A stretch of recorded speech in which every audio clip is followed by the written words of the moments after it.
Although thanks very much for coming along and participating in your experience. The service that's launched recently here in Inverclyde, improving the cancer journey through Macmillan, the partnership with Macmillan and HSCP. So really first just to ask how were you informed about improving the cancer journey service, and were you referred on to the service? Right.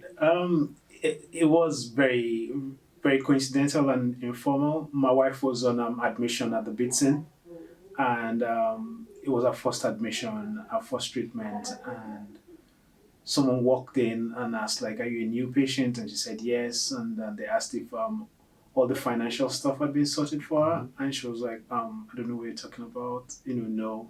And the lady introduced herself as Brenda. She's from the team in the west part of Glasgow, and she just got the ball rolling and got everything in place.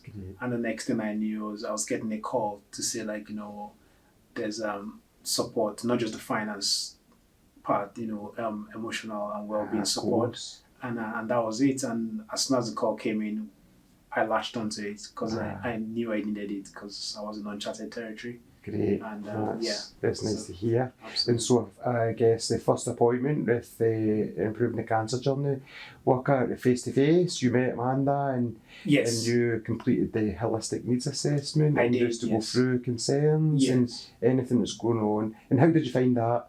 It was pretty straightforward. It was good to actually see someone and speak to someone because, there was a human aspect to it and a human element to it rather than, getting forms, but I appreciated the forms afterward, but the initial contact, made a lot of difference, to see the support from a person. Perhaps. That was great. And we're very much aware of that. We call it person-centred support. Okay. So we offer people, if they want to speak to us on the phone, but we very much promote meeting people face-to-face because there's a lot more meaningful conversation. I think it's nicer, absolutely, and it's an easier chat and stuff. Yes, absolutely. Great.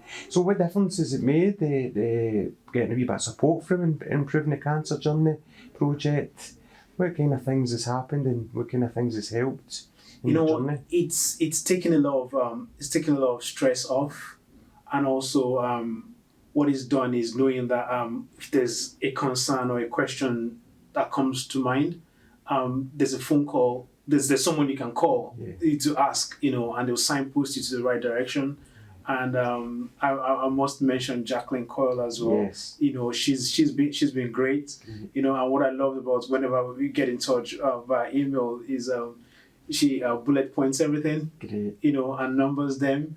And I'm a target person, and I'm very, I like having things to do, that, and so does my wife Verena. So when the emails come, we just go 1, 2, 3, 4, 5 and get it done. And then she comes back, you haven't done this or you haven't done this enough, and okay, you're getting so it kind of helped put a different focus on things rather than just sit there and constantly worry about the treatments, about the side effects, and it gave us something to be positive about, just to get things done towards getting better, towards surviving the whole thing, and towards planning better and having a better family life as well, actually. Of course. Well, it's very reassuring to hear, and it's great. Yeah, it really helps. A good experience. Yeah.